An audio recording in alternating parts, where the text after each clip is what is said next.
अस्सलामुअलैकुम वरहमतुल्लाहि वबरकातुहू।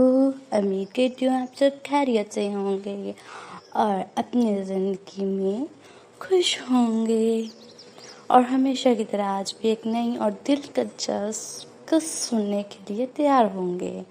आप देख रही हैं एशु नोवेल स्टूडियो और मैं हूँ आपकी राइटर अनीका चौधरी। अगर आपको रोमानवी कहानियाँ, फैमिली ड्रामा, ताकतवर किरदार, suspense, mafia based, age difference, force marriage, romantic, bold, cousin marriage novel पसंद है तो ये नॉवल आपके लिए। आज के एपिसोड में नए ट्विस्ट आएंगे तो बिल्कुल आप सही जगह पर मौजूद हैं।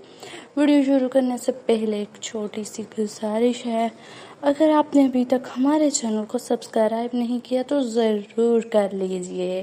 वीडियो पसंद आए तो लाइक भी कीजिएगा और अपने दोस्तों के साथ शेयर भी कीजिएगा जो उर्दू नावल पढ़ना पसंद करते हैं। आपके एक लाइक, एक शेयर और एक कमेंट हमारे लिए बहुत कीमती है। अल्हम्दुलिल्लाह आप लोगों की मोहब्बत और दुआओं की बदौलत हमारी कहानियाँ हज़ारों रीडर्स तक पहुँच रही हैं और इसका पूरा क्रेडिट आपको सबको जाता है। मेहनत मेरी है लेकिन सपोर्ट आपकी है। दिल की गहराइयों से आपका शुक्रिया। आप हर नई किस्त का इंतज़ार करते हैं, अपनी राय देते हैं और इस खूबसूरत सफ़र का हिस्सा बनते हैं।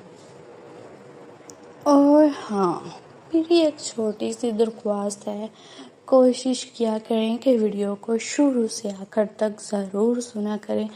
अक्सर मैं अपनी वॉइस ओवर में आने वाले एपिसोड्स के बारे में छोटे छोटे इशारे, कुछ दिलचस्प हिंट्स और कभी कुछ ऐसे राज भी शेयर करती हूँ जो बाद में कहानियों का अहम हिस्सा बन जाते हैं।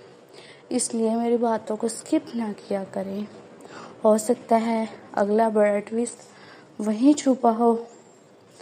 अब कमेंट सेक्शन में एक सवाल का जवाब ज़रूर दीजिएगा। अगर आपको मौका मिले तो आप किस किस्म का नावल पढ़ना पसंद करेंगे? Mafia based, university based, arrange marriage, suspense, Islamic novel या फिर कोई बिल्कुल नई थीम? आपकी पसंद मेरे लिए बहुत अहम है क्योंकि मेरी कोशिश यही होती है मैं वही लिखूं जो मेरे रीडर्स दिल से पढ़ना चाहते हैं। तो फिर ज़्यादा इंतज़ार किस बात का? आइए मोहब्बत, जज्बात, राज, दुश्मनी और हैरान कर देने वाली मोड़ों से फिर एक नई किस्त शुरू करते हैं।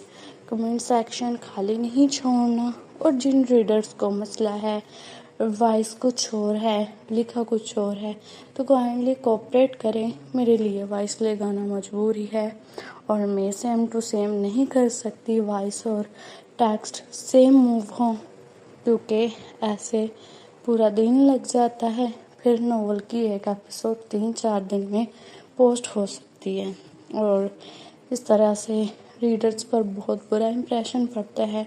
मैंने टेक्स्ट को लार्ज फ़ॉन्ट में लिखती हूँ ताकि आप इजीली रीड कर सकें, कोई भी मुश्किल ना हो।